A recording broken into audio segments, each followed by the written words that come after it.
Hello, everybody. Welcome. My name is Anna Bryce, and I am the VP of Communications at AMA Phoenix, and we are thrilled to have you join us, and we are equally thrilled to have Ted Yntema Well done. join us from Investis Digital. And I think I got the first shot at your last name correctly, so I'm going to try it again in a little while. Well done. But we are thrilled to have you, so thank you very much for joining us, Ted. And I just, before we get started, want to give some quick announcements, and then I will be passing it over to Ted. We would like to thank, as always, our sponsors, our AMA sponsors. They make everything that we do possible, and we are thrilled to be working for them. I would like to point out two people because they are on the line. One is Eileen Burek of Burek Communication Design. She is also the person who does all the graphics for us here at AMA. So if you have any graphic needs, please consider talking to Eileen. And every week we have Taylor Wellman, who hosts us from Financial Potion. If you have any video needs, please consider giving Taylor a call. She does a great job hosting our events, and she does a great job of producing awesome videos. So again, thank you, Taylor. Thank you to all our sponsors. And last thank you we want to give is to our supporters. And these are the companies that employ our board members, and without their support, we wouldn't have the board members that we do and all the hard work that they put into this. So we thank them. And I'm just going to get started now into introducing Ted. So again, we are thrilled to have Ted Yntema here, and he is the Senior Director of Strategic Development at Investis Digital. And that is a local company here. And some of you might even know Vertical Measures and Investis Digital joined together to make one terrific company. And we're thrilled to have Ted. Ted has, for the past 15 years, been working with some of the world's largest brands, including Apple, Microsoft, Ford, 3M, and Gap, on their digital marketing initiatives. And I'll let him talk about other work stuff. I just found some of the description of Ted to be really interesting. So he's originally from Michigan, but he seems to have lived pretty much everywhere, from Texas to Thailand. He's an avid dog rescuer and foster dad, and an accomplished entrepreneur. This I love to hear. He started a coconut water company, which is one of my favorite things, and a dog rescue company, and he even ran a hotel in Asia. So we have a very well-rounded person joining us today. So Ted, I'm just going to throw it to you right now. Welcome. Well, thank you, Anna. I really appreciate it. You might call that a jack of all trades and hopefully not a master of none, but I might be able to impart a little bit of information on you today. Just want to say thank you for the opportunity very much. We're really excited to be able to present to you. And with that, I'm going to jump in. We're going to talk a little bit about creating content that engages and activates your next customer. And so over the next 45 minutes, I'm going to show you how to totally transform your digital marketing by aligning your marketing efforts around the customer journey in building your own audience through a planned and executed content strategy. And if you follow this process that we're about to cover, we're pretty sure it will lead to an increase in traffic and potentially revenue for you, significant revenue. So not to mention, it will also create a much better user experience for your current and potential customers. So with that, hello there. My name is Ted, as Anna said. I'm with Investis Digital. We're a local marketing agency here in town, and have been around for about 20 years in some shape or form. We've merged a couple of companies, but we've been on the scene for some time. When I'm not presenting, I usually work to help our clients develop pretty sophisticated multi-channel marketing programs to kind of meet their goals, whether that's retail or maybe media or something like that. But here at Investis, we have a pretty robust speaking and education program that we conduct annually. And we go throughout the United States, and we really evangelize a lot of the proven methodologies that we have come to know to be successful for our clients. And those are what we're going to present to you today. These are practices that are truly at the heart of our agency and ultimately seem to be most successful for our particular clients.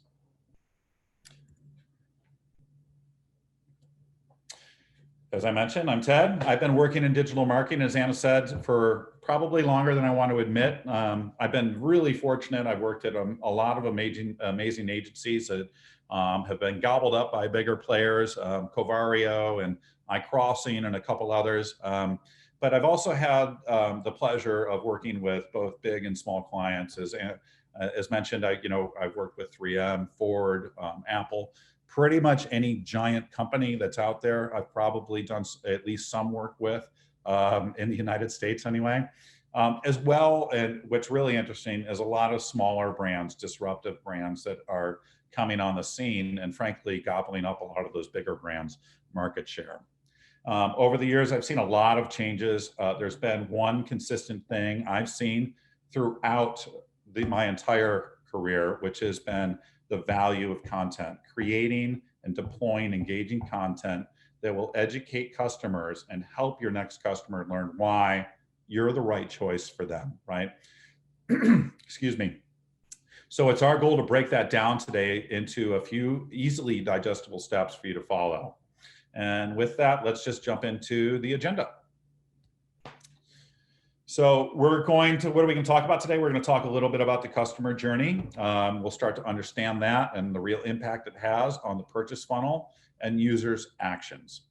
We'll then define what a strategy looks like and the content elements needed to have those strategic content conversations. At that point, we'll probably move right into the heart of things, right in the middle of it, content, right? So we'll talk about the strategy behind content, what we need to do, and the strategic content considerations and conversations that we need to have. We'll also talk about how paid and SEO and paid media can support content, and then we'll talk about the importance of measurement. So why are we here? Well, we're here because of what this slide basically says, that the customer is 57% of the way through their journey before they even talk to a salesperson, meaning they are doing all their research before you even have a chance to talk to them. And 67% of that journey is completed through digital channels. So you have a real opportunity to get in front of your customer and educate them through their decision-making process throughout their entire buying journey. This is why it's imperative to have a solid strategy to start. So let's take a look at how things kind of used to be, right? Things used to be that marketing was really in charge of driving awareness, getting the name out there. You might remember about a decade ago when digital was primarily used for awareness in combination with things like billboards and other mass media, TV, print, radio, whatever would kind of like spark the interest and get in front of the customer over and over. Well, that's changed a little bit. Things are a little bit different, right? They were doing that to get you to drive you to a conversation with a salesperson where you would get more information. Now, once consumers' pain points is touched, they typically begin to engage with the brand online and start their customer journey there. That usually would have been like down in the consideration and decision phase would have been typically handled by sales, especially when these are heavily considered purchases such as health insurance, a vacation, education, or even a car. And so let's use a car as an example. I think we've all gone out and had to buy a car. It's not an easy process. And so here we have Kurt Russell. I forget the name of the movie, but it was awesome. But Here we have Kurt Russell. The old way of buying a car was going to the car lot, talking to a salesperson. That salesperson had all kinds of information about the inventory, your monthly payments, warranties, add-ons, all that stuff. They were basically the controller of all information. They were the gatekeeper of all of this information.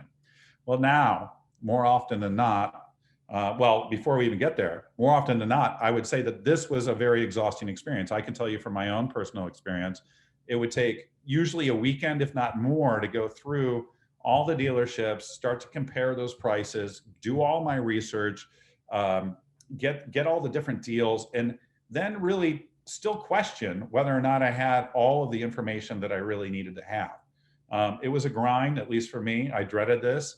And I would get weeks of ongoing sales calls afterwards. That was the old way. This is the new way. So now we do most of our research online. One such company that's doing an amazing job is Carvana. It's a great example of a brand who's been successful in deploying content to inform their potential customers by supplying them with the information they need at the appropriate stage of the customer journey. And that's really important to stress. So they're supplying the information at the appropriate stage of the customer journey. And we're going to dig into that a little bit more. But that essentially is giving the customer all the information they need to be educated enough to make an informed purchase decision, one that they feel very comfortable about. It's been a hit, and now they're in most major cities. They're growing. Their dealerships are beginning, there are other dealerships that are beginning to mirror this methodology. And there are some other added benefits, things like there aren't sales reps. You don't have a lot of hassles when you're buying. You have a better customer experience. It's usually more convenient. You have a higher customer satisfaction rate, and Carvana has more repeat business as well. So in some markets, you can start to see these car vending machines, and I think it's kind of a tribute to them and their success that you're starting to see these spring up. If you're local here, you know there's one in Tempe, and you can put a token in and buy a car, which is pretty cool. So that's the new way, right? They're supplying all of the information that you can actually go in, get a token, and pick your car and buy that car, which is really cool because, gosh, that would take like 3 or 4 days about a decade ago. So now let's look at the old versus the new. The best way to move a potential customer through the customer journey is through content marketing. Creating content for each step of the journey to be there exactly when your potential customer needs you and supplying the information that they need. So we're going to focus on the customer journey through this session. The biggest thing we want to see when we bring on a new client is the content gaps in their customer journey. Typically, we see most of their content in both the awareness stage and the decision stage. And there are some gaps. So adding more content to the journey, especially in the consideration stage, is really critical, right? And that is where we'll probably focus a little bit more around that. And as you do that, one of the benefits of adding additional content around the consideration stage is you're essentially casting a wider net by allowing your customers to find you for more reasons for your customers to find you. So at Investis, we have what we call connected content. So to define connected content, it's really our philosophy around how we use the right content designed the right way, in the right format, in the right channel, at the right time. And then I would add to this, to the right person, right? To the right audiences. And so this is really what we define as connected content. And it's at the core of our philosophy. And with that, I'm going to jump into a little bit about our customer journey. So how do we do this? We first must understand the customer journey or customer journeys. And why do we care? Well, based upon the Aberdeen Group research that was published, what was that? And just a few years ago, companies with a formal customer journey strategy, seen in the light green here, enjoy many ancillary benefits relative to companies that don't, seen in the dark green, who are essentially just winging it. Even understanding This, according to the study, less than 40% of companies have a defined customer journey map. The good news is, of those 40% are enjoying the added benefits of things like a 54% greater return on a marketing investment. They see a 10x improvement on lowering their customer service costs. They see a 24% improvement on positive social mentions. They see a 3.5 times greater revenue from customer referrals. So these are all types of things that are really important, not to mention that there are actually faster sales cycles and more cross and upsell opportunities. So there's more revenue opportunity as well. So these are some good things to start thinking about the customer journey. The customer journey, all of the steps the customer takes to solve a problem. What is the customer journey? This can be done with or without you, but we hope it's going to be done with you. So let's talk a little bit about what that means. The customer journey, and well, it's defined here. The customer journey is nothing more than a series of questions that must be answered. This is the definition, the process you need to get to know your customers and exactly what they need. A customer journey is going to tell you a complex story of the overall customer experience from the customer's point of view. Each journey will highlight how the customer makes decisions, what motivates them, and the stages they go through to accomplish their goals, among other key insights that might be revealed along the way. So it's incredibly important to start to understand what those journeys look like. And here's one example. It could be as simple as this. This is more of a transactional type of journey. This might be like a plane ticket that you're going to Chicago, and basically they're all the same price, right? So you make your inquiry, you check the prices, you might go on Expedia, go to a couple different airlines, you make your purchase, and then you go on your flight. So this is a very simplistic journey that we're looking at. We can break that down though, and we can look at a more complex journey, a much more involved journey that includes multiple stages.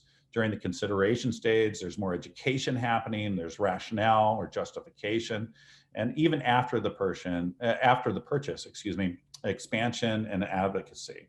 So this is probably for those more considered purchases, things like cars, things that are not so transactional. This is a 10-step process that's pretty complex, that identifies pre and post purchase stages. These stages are detailed, which allows really specific content to be mapped at each stage. So depending on how complex your journey looks like, you are going to want to map your content to each one of these stages. And it's important to understand what that journey looks like. That's your foundation.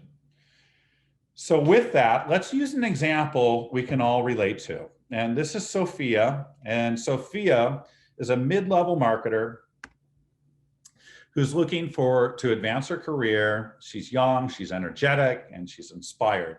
She loves her job, and she feels like there might be more out there. There might be a time for her to change, right? And she's always looking for that next step. But she's a millennial, and like most of us, she's a sales avoider. And being a sales avoider, she doesn't necessarily want to talk to a salesperson. So what does Sophia do? Sophia comes home from work, she gets online, being the go-getter that she is. She sits down on her sofa, she pours a glass of wine, she turns on Hulu, and she sees an over-the-top ad come on that talks a little bit about Magellan University, right? And lo and behold, that captures her interest because she is looking to make some moves in her career. So they're targeting her because they know she's a young millennial professional, and they ask her, have you ever thought about getting your MBA? This really piques her interest. She's excited. It kind of the right message at the right time. Magellan's starting off great here. The unfortunate part is she pulls out her iPad, she clicks through benefits of an MBA and types in benefits in the MBA. Google returns the result, and at the top, Magellan has done another great job with a sponsored ad at the top of the page. And Sophia clicks on it, and it takes her immediately to an enrollment page, which is a massive missed opportunity, right? She wasn't looking to enroll. She wants to know about the benefits of an MBA. So we have missed Sophia on her customer journey. So what does Sophia do? She does what most of us do. She backs out and she looks and she tries to find she wants to know basically why she should go back to school. And as she's looking through the Magellan website, she's not finding the information she needs. Although they did a great job of getting Sophia to the website, they did not do a great job of creating content that allowed her to make a considered purchase or a considered decision. And so Sophia backs out essentially because the content is not there, right? So just because Sophia's interest hasn't ended, or just because Sophia still has interest and Magellan doesn't have the content, doesn't mean it means there's not a match. So she clicks back out and she notices another ad, right, on Google. And this one's for Coronado University. And she clicks on it. And she sees a ton of resources to help her answer her questions. As an example, she easily discovers a page that talks about what she can do after she gets her MBA. Sophia's finding what she needs. She's getting what she needs from Coronado University. She continues to click through on related pieces of content. And then she comes across a quiz. And she's really excited about this.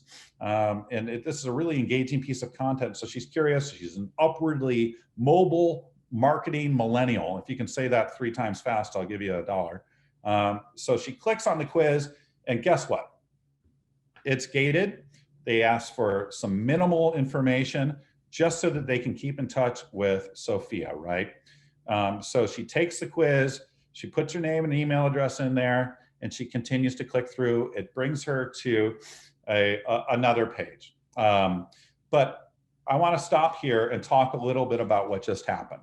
So now this is where we introduce you to the hub and spoke methodology. So the hub is, in this situation, is that robust piece of content, that quiz, that juicy piece of content in the Coronado University's interactive quiz, requiring a little piece of personal information from Sophia to get her eagerly awaited quiz results, right? Now, how do they drive traffic to the content hubs, right? So now that they've got Sophia there, they did that by leading her from her initial question to the quiz. So by using the spoke methodology, that is to create as many spokes leading back to the hub with related pieces of content as you can. Those can be articles, they may be blogs, infographics, case studies, paid landing pages, or other spokes. Basically related topics to the hubs with calls to actions, which in this diagram represent the white lines. Those would be calls to action. So at each stage, you want to have another call to action, driving them inward towards that hub. That essentially points back to that hub. And this has a couple of benefits. First, they're delivering meaningful content to Sophia. And secondly, and probably most importantly, she's investing more and more time into discovering more about, in this case, Coronado or your brand, right? And it's building trust. She's starting to understand the university a little bit better, and she's investing more time. So it doesn't stop there. So instead of waiting for Sophia to click back out and maybe go and look at another university, she immediately gets an email with her quiz results, and she's really excited. And there's some positive things in there. And so she's pretty excited. She says, that email's got some specific information, right? Because they've been able to tailor that email to her interests by looking at what she looked at online and what she engaged with online. So they now begin to tailor that email content to her interests specifically. And it gives Coronado the strong ability to basically personalize their messaging and their content to a particular individual or small group of individuals. It also gives Magellan the opportunity to drive her back to different pages where they can ask deeper level questions to better understand her needs, such as how soon are you looking to go back to school, so that they can start to pace or cadence their messaging appropriately. So finally, she's got all this information. She's pretty excited. She gets an ad. She's read the testimonial. She's had some one-on-one chats, and she gets a video ad, and it pushes her over the top. And she was retargeted on a social media channel, and she's ready to sign up. And she goes, she gets more information, did the trick. She persuades her to contact admissions, and she begins her whole journey through Coronado as an MBA student. Well, it doesn't end there. It's important to reach out to those folks, especially the folks that are happy, and engage with them for advocacy, to follow their personal journey, to understand their career path in this case. It's another opportunity to build advocacy and trust, not to mention that there are some opportunities then to possibly remarket to Sophia some additional educational resources, right? So keeping Sophia in the mix is really important. So it doesn't end at the end of the sale. And that's, we hold that true internally at our agency as well. So now let's talk a little bit about strategy. So all of that kind of leads us here. And now that we have the gist of the customer journey and truly understand that we don't want to have any gaps in our content, we need to look at the strategic elements to understand what we chart and how we chart a correct course and do everything right along the way. And that starts with strategy. Why do we care about strategy? I think this says it all, right? It's not some fluffy notion in your head. It needs to be documented and communicated to your marketing teams and your overall company.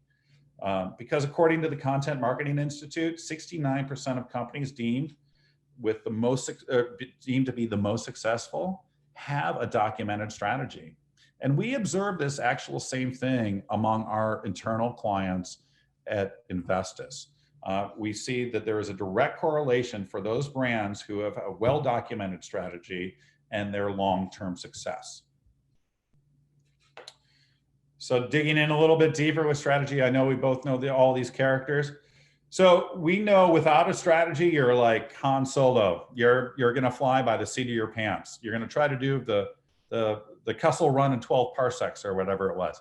But with too much strategy, and we know that could, if you're C-3PO, we know that could be, find yourself chasing your tails, right? Literally, like C-3PO used to run around in circles when he would get overwhelmed. That's kind of what too much strategy can lead to, or analysis paralysis, as we all have heard. So in short, the best strategies will help you align your resources to your hard business goals. If they don't do that, it probably shouldn't be a part of your initial strategy. So defining those hard business goals are also very important, but we're not talking about that. Those have to map to your content. So rowing harder doesn't always help if the boat is headed in the wrong direction. I think we can all understand where this is going. A balanced strategy will ensure you and your teams are efficient and the resources you're using are all rowing together. And most importantly, they're rowing in the same direction. This creates alignment and accountability. And both of those things cannot be overemphasized enough, especially with creating content. So the foundational elements we need to address up front. First, hard business goals. I don't mean soft and fluffy aspirational goals. I'm talking about real attainable goals for your team and your company that they can rally around, such as what are your hard revenue goals that you need to hit over the next 30, 60, 90 days? What are your quarterly goals? What are your annual goals? Do they need to be readjusted as you move through this, as you learn more? So those goals should be pretty agile. Maybe not your 30 and 60 day, but your 90 quarterly and annuals need to be pretty agile when you're thinking about content marketing, especially in today's environment where there are a lot of subjects that are becoming taboo, or maybe we don't want to talk about or avoid as marketers. Next, we look at who is your audience. And we'll get into this a little bit more in just a little bit. And last, we also want to explore a current state analysis. How are you positioned relative to your competitors? Do you know who your competition is? right? Is your competition online the same as it is offline if you have brick and mortar stores? Are there phrases that are that overlap between industries that you're competing for? Like exploration, for instance, right? That could be for oil, it might be for something else. But there are a lot of keywords out there that you may be competing for that you may not realize are also being competed for by folks outside of your industry. So it's important to take a hard look at what those keywords are and how competitive they are from a competitive standpoint. Next, we'll look at the tactical elements that are driven by our foundational strategy and determine what we need to create and where it will live and how it will be shared. And most importantly, governance. Who will ultimately get the work done, be responsible, who's going to approve it, who's going to be consulted, who's going to contribute, and so on. So establishing that governance is very important. So let's start with audience. Before we get too far, I want to go back to the topic of audience, because without it, we don't get caught in the box of thinking. We don't want to get caught in the box of thinking we know who the audience is, right? Our audience is. We constantly need to reevaluate who our audience is. We need to go deeper and understand their pain points, their motivators. And then we need to understand where they spend time online. Where do they search? How do they consume content? What types of content do they consume? Do they get it through email? Do they get it online? Do they go to media sources? Why do they need you? So what is it about your particular brand that is going to compel them to work with you? Do they even need you? And what makes you different than your competitors, right? So why would they pick you over your brand over your competitors? This is where we lead into the whole content marketing topic, right? So content marketing, the true definition essentially is providing useful information, providing useful and helpful resources to consumers, not just selling them and potentially interrupting them or throwing your brand name around and your products and services at them.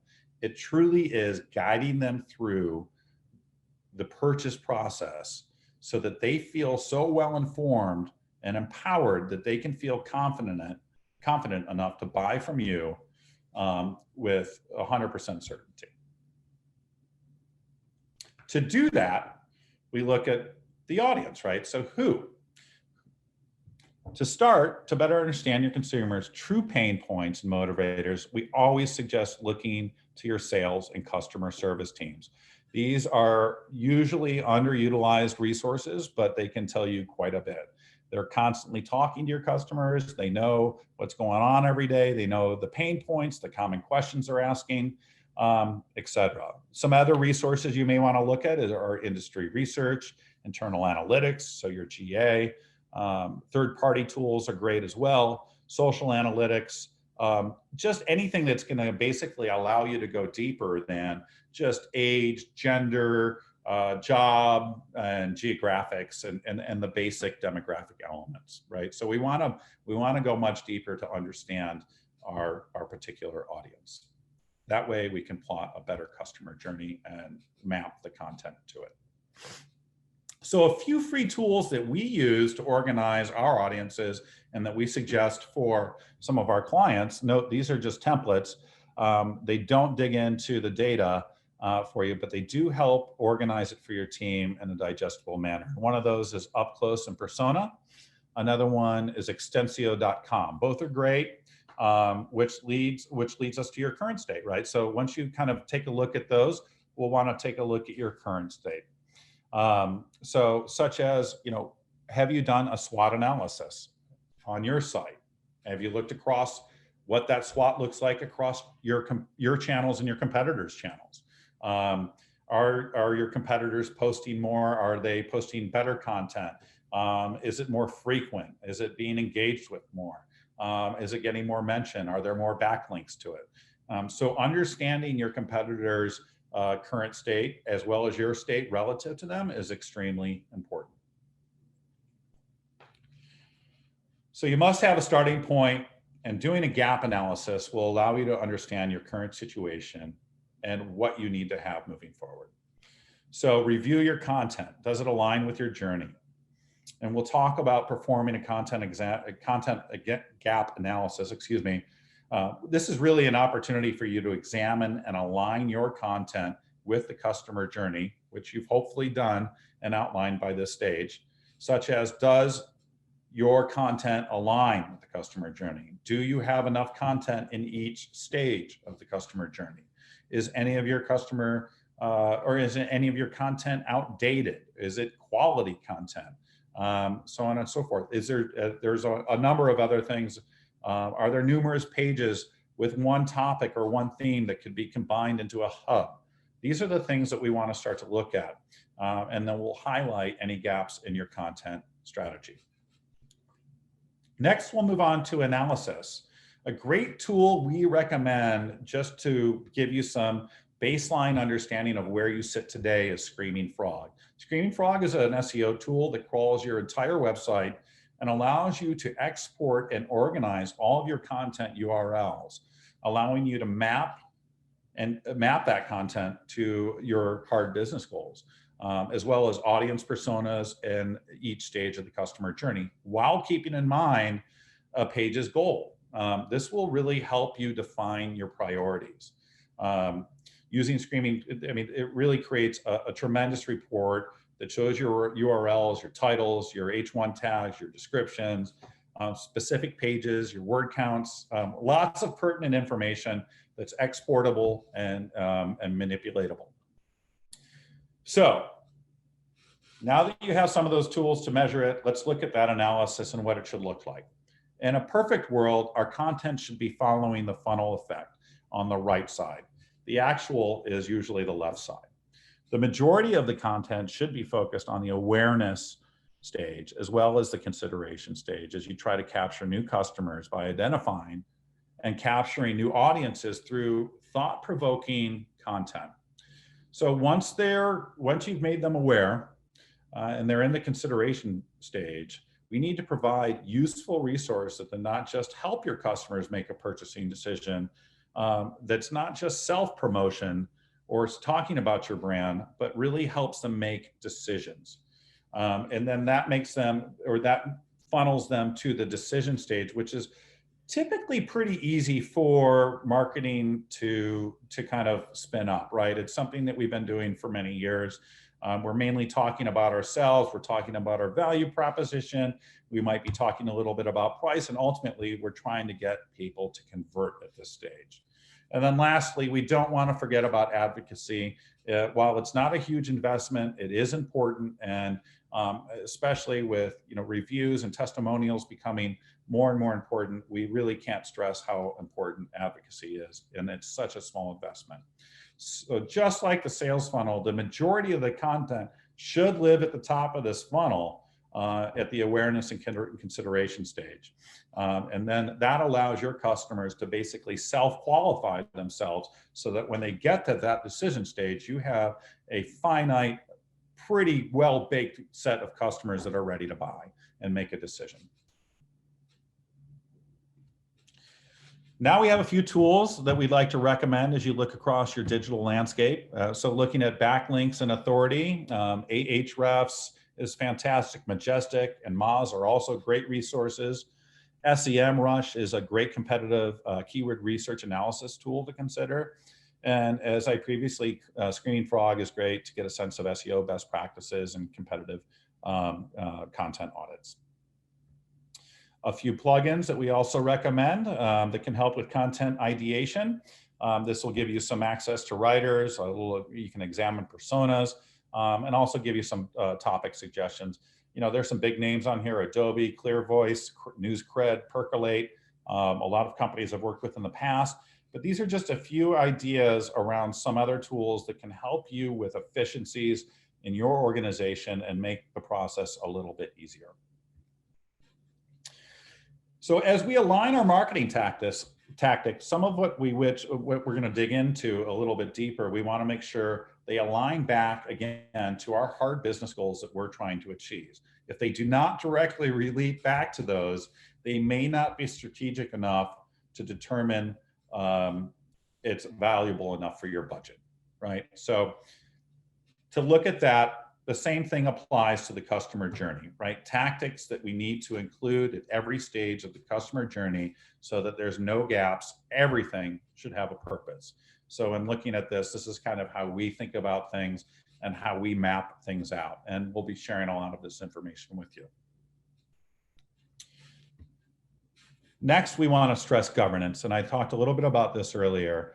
This is something we see as a weak point at a lot of organizations and where we see bottlenecks. It's a really common problem. All too often, we have a really strong internal digital marketing team that's driving the overall initiative and producing great work, but the results aren't there because there are choke points. And so governance will allow you to eliminate some of those choke points. So a friendly reminder, right? Governance, let's map this out. It's important to do it. Every single step that you need to get content published, created, or created and published, such as ideation, creation, design, editing, publishing, measuring, they're all important. And what we do internally is we map this out probably into a much greater degree, but we don't assign just titles to these. We assign actual people to each one of these tasks, and that creates, again, more accountability and more transparency, and allows your teams to have strong internal direction by being able to rely upon other people and knowing where to go for particular information. So now we're going to jump into the meat of this. Gosh, I'm already 37 minutes in. So I'll try to go pretty quick here. So the meat of this is really around content. And if you recall, there's a great movie called The Notebook. It's a great example we like to use. One of the best love stories of all time. So if you recall, Noah wrote Allie every day for an entire year. When she finally got that big stack of letters in her left hand there, she was overwhelmed by the sheer amount of love letters. And that really just won her over, right? You've got to be, so that the translation here is you've got to be consistent, right?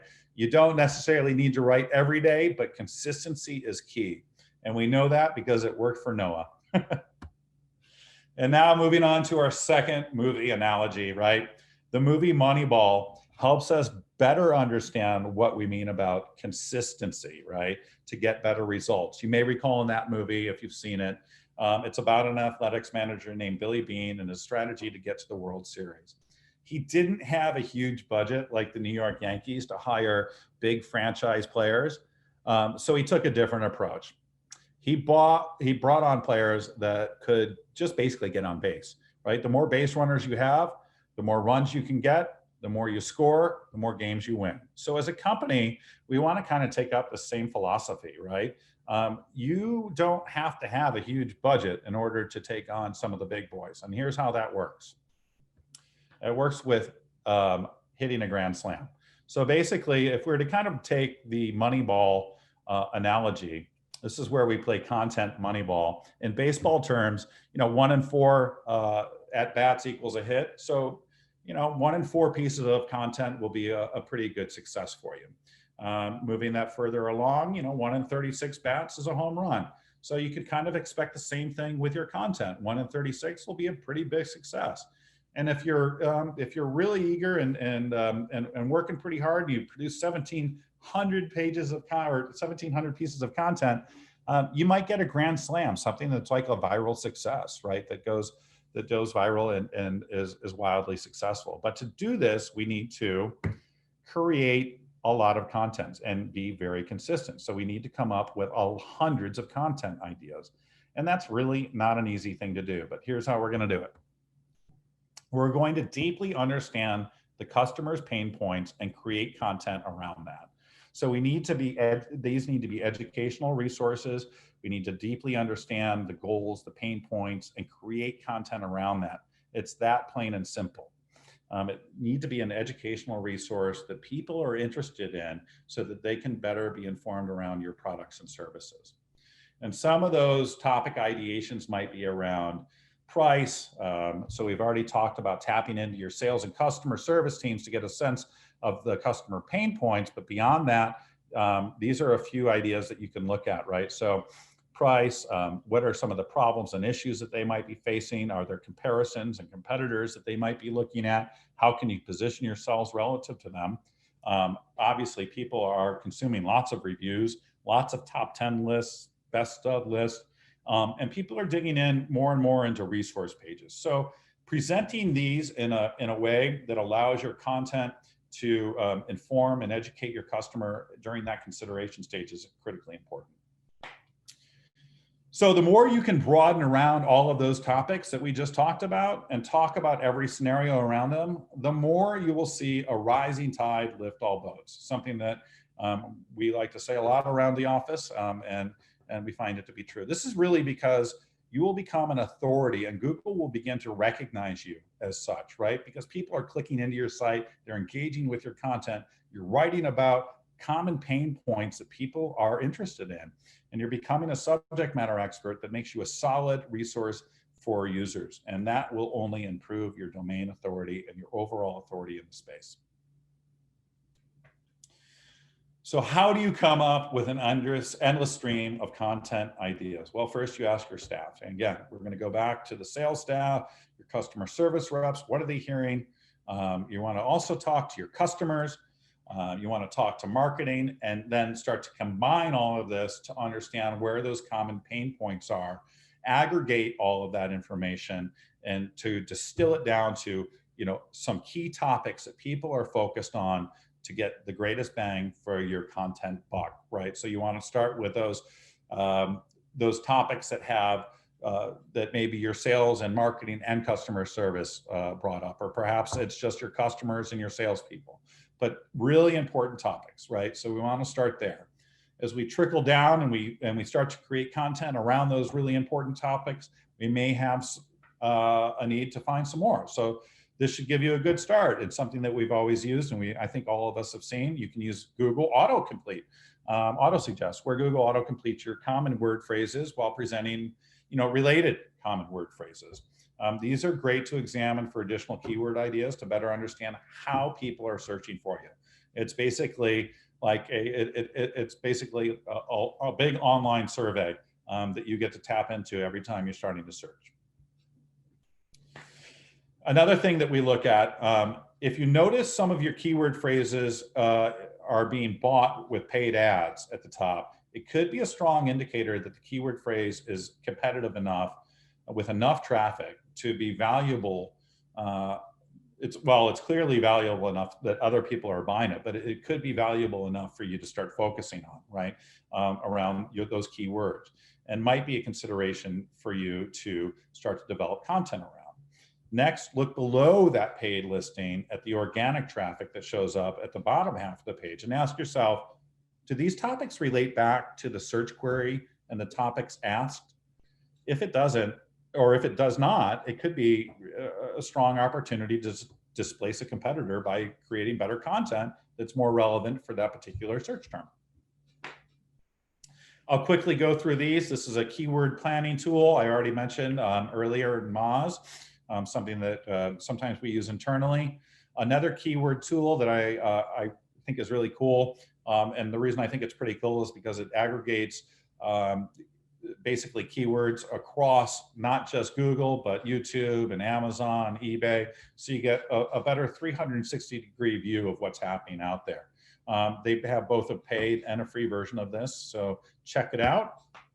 And then another one that we love to use is Answer the Public. They have tremendous graphs that I get really geeked out about. But really, you ask a question, it'll start to provide other questions that are related to it.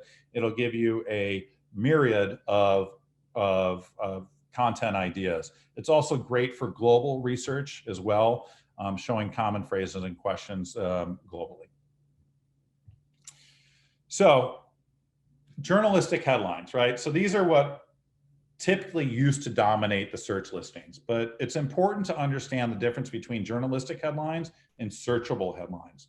While these are all great headlines for newspapers and magazines, they are not really being searched by anyone.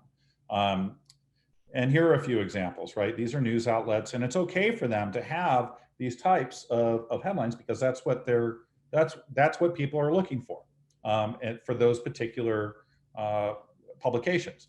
But for a brand, it's probably not such a great idea, right?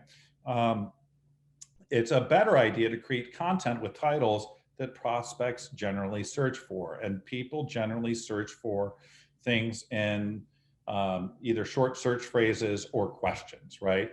Create headlines that might be questions. And being here in Phoenix, let's take a look at solar, right?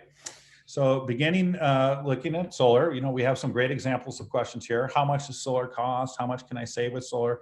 Basically answering commonly asked questions that will improve keyword visibility and domain authority, as well as customer trust. So organizations that will anticipate and answer audience questions will win. So a couple more hypotheticals for you. Keeping in mind, we want to relate this back to the customer journey. At the awareness stage, you may be creating videos, articles, and social media posts, right? So that's what we want to do at the awareness stage. At the consideration stage, just to review again, you may be creating in-depth ebooks, newsletters, etc. These are the really compelling content pieces, enough so that somebody is willing to potentially give you their email or personal information so that you can dynamically interact with them. These are hub pieces of content. This is where a lot of those live, the juicy pieces of content that people want to interact with. And then the decision stage, that's really going to be pricing, demos, case studies, things to inform and lead them to the ultimate buying decision or conversion. And then lastly, we're looking at advocacy. That could be unboxing videos, it might be testimonials, or just simply a quote, right? Or a profile page. So as a couple examples, if you're a logistics company, you may want to talk about international shipping rates. That can bring in, again, we're casting a wider net. If you're a luggage retailer, you want to talk about, you might want to create some country-specific travel guides to bring in some folks and get them interested in your luggage, inspire them. If you're auto insurance, you may want to create some car maintenance tips to help, you're going to help your customers basically take care of their car and provide some really valuable information along the way. When we move into the consideration, so we're going to break each one of these down a little bit. So when we move into the consideration process, we looked at Coronado University, who did a great job educating prospective customers and students about the benefits of an MBA, what to expect before and after, and what to do and where to go, right? So this was a great example. At the decision stage, this is generally the easiest. Again, it's going to be focused mainly around pricing. Even if you have a business that doesn't easily price a product or a solution, your website can still inform and talk about general scenarios to allow your customers to feel more comfortable with your pricing levers, call them, right? So break down those elements and circumstances that will affect price and inform people as to what those are. Making them feel a little bit more comfortable rather than avoiding that question. It provides a great degree of transparency and then also trust.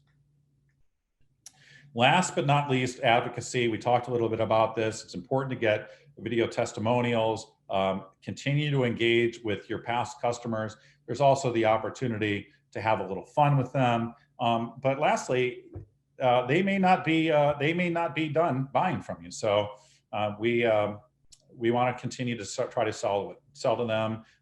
If again, Sophia may want to upgrade her MBA or get another piece of education, and it's a great opportunity to continue to engage with her. Now, if I can leave you with this section with one slide, it would be this slide. Don't forget the hub and spoke model. That will allow you to create strong connections between your content, allowing for a myriad of various customer journeys leading back to that hub content that will draw them in further and allow you to, again, engage them either through email or SMS. Remember that call to action at each spoke and drive them back to that center hub. So now we're going to talk a little bit about a couple of things that can support the content, and I'll try to get through this pretty quickly because I know I'm running out of time. But SEO. So we've taken a deep dive into the content and we've looked at the customer journey, but this is only marginally valuable unless people actually know it's there, right? So content needs to be discovered. So content and SEO are kind of like pancakes and syrup. They go great together. They're great by themselves, but they're so much better together. And if you can add butter, it's even better. So that could be the paid side. So let's chat a little bit more about SEO, some tools, teams, and processes. So we have a kind of an internal joke at our company, right? The best place to hide a dead body is on page 2 of the Google search results. The reality is that most of us do not go to the page 2. And when you do, we don't necessarily value those results as much as we do page 1. And that presents a challenge for brands, since the bulk of their organic traffic will be coming from pages beyond page 2. And so creating a solid content that focuses on key search terms will create a really strong foundation for SEO and resulting in increased visibility on page 1. So everything that we've talked about at this stage really lines up your SEO department and your SEO resources to be able to optimize solid content. And this is really done through on-page practices. So looking at things like, H1 tags, titles, meta descriptions. We can't stress enough the importance of backlinks. Earning positive quality backlinks is incredibly important and largely driven by having quality content. It's also important to get your content discovered by creating new paths to all of that content. And then, if nothing else, it's also a vote of confidence from Google's eyes that people are wanting to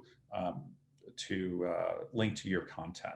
There's also implementing structured data. Ensuring that you don't have duplicate content is a big deal as well. Making sure your site is mobile friendly and fast. These are all components that SEO considers very important. And then obviously local searches, if you're a local entity, is very important. This may sound like a lot to think about and will likely require some specialized help in the form of an internal team or external resources to ensure things are done the right way and setting yourself up for long-term success.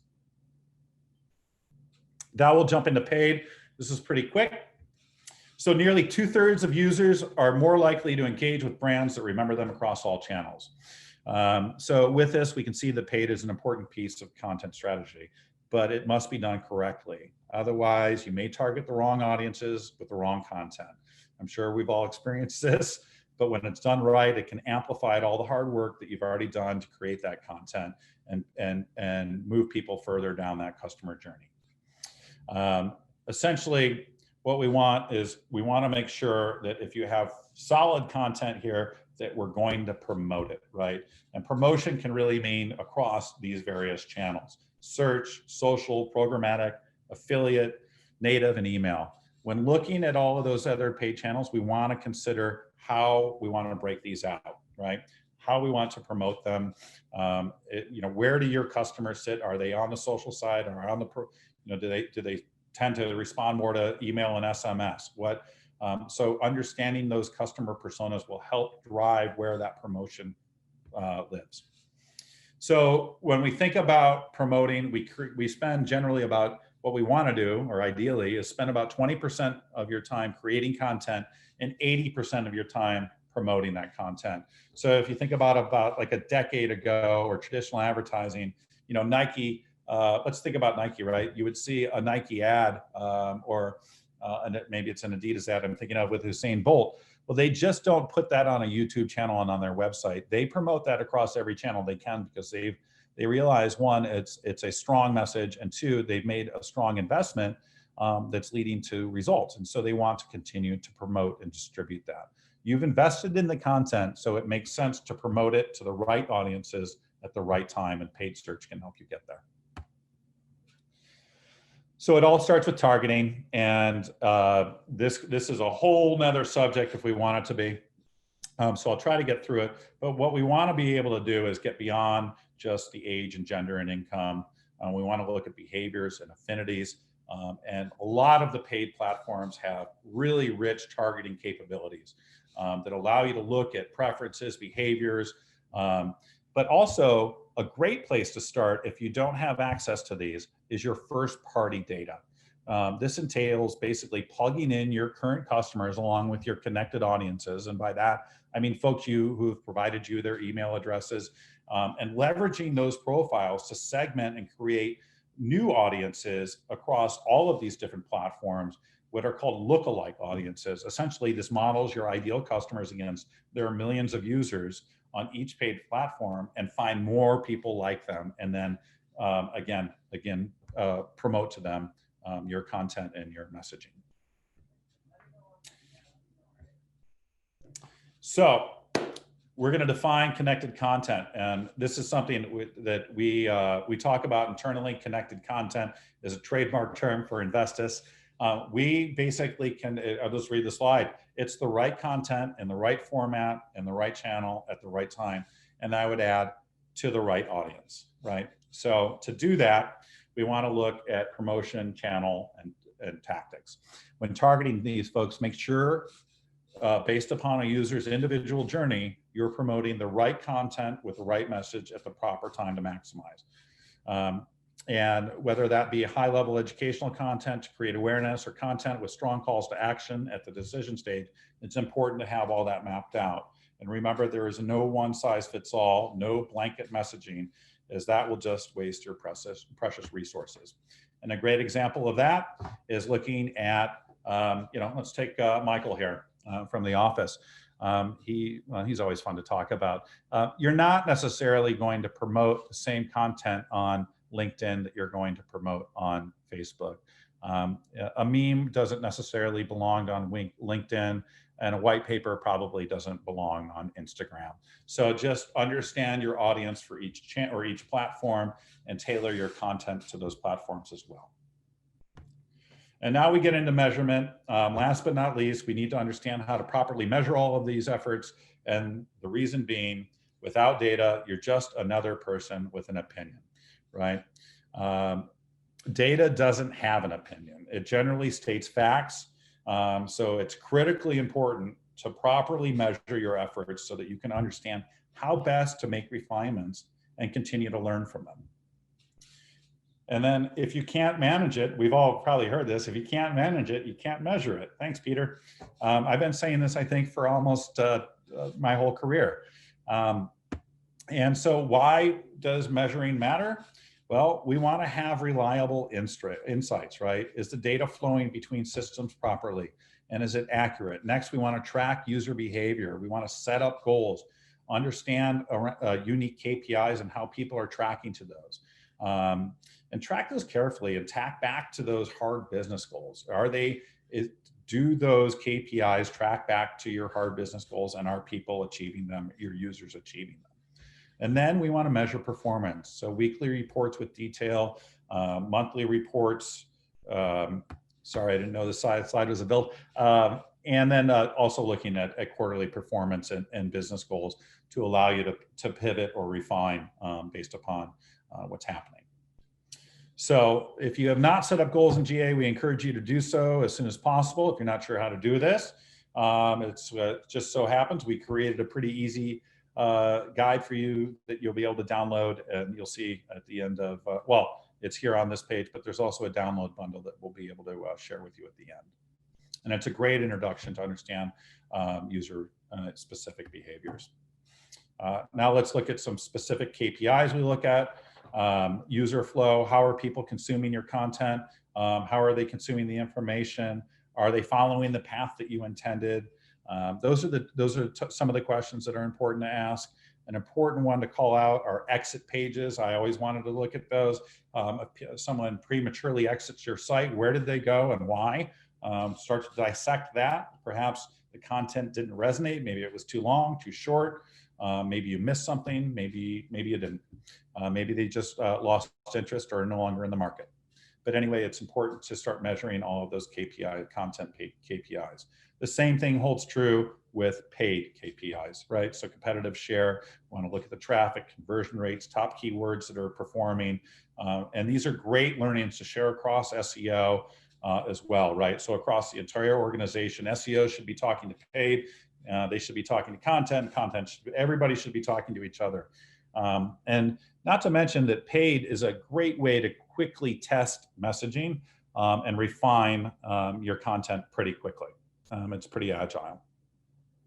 And then looking at measuring email marketing KPIs. So email marketing is a paid channel, but has some unique KPIs we want to look at. Things like open rates, conversion rates, unsubscribers.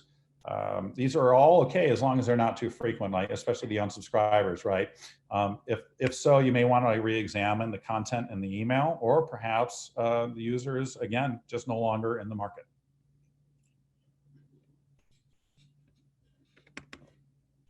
Last but not least, strategy is not a one and done activity. It should be evolving as you learn from all of the testing and measurement you've done across all these different platforms and channels.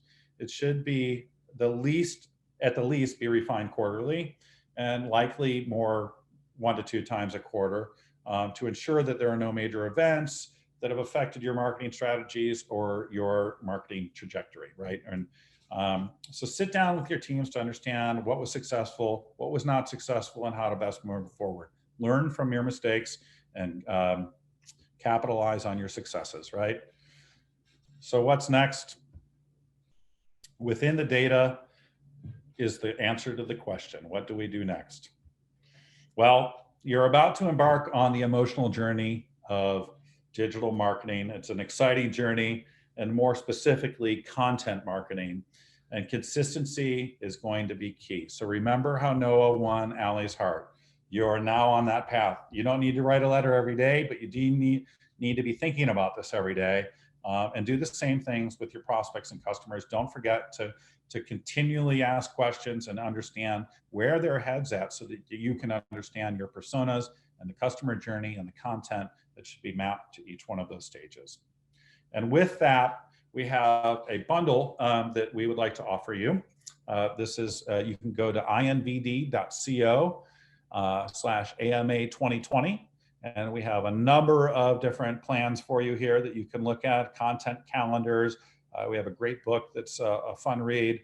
And then we'll also look at how to look at backlinks. Basically, this is a great little place for you to get started. So we encourage you to download this and feel free to reach out if you have any questions. And with that, I am finished and would like to thank you all for your time. I'm sorry I went a little bit over. Well, thank you so much, Ted. So much great information.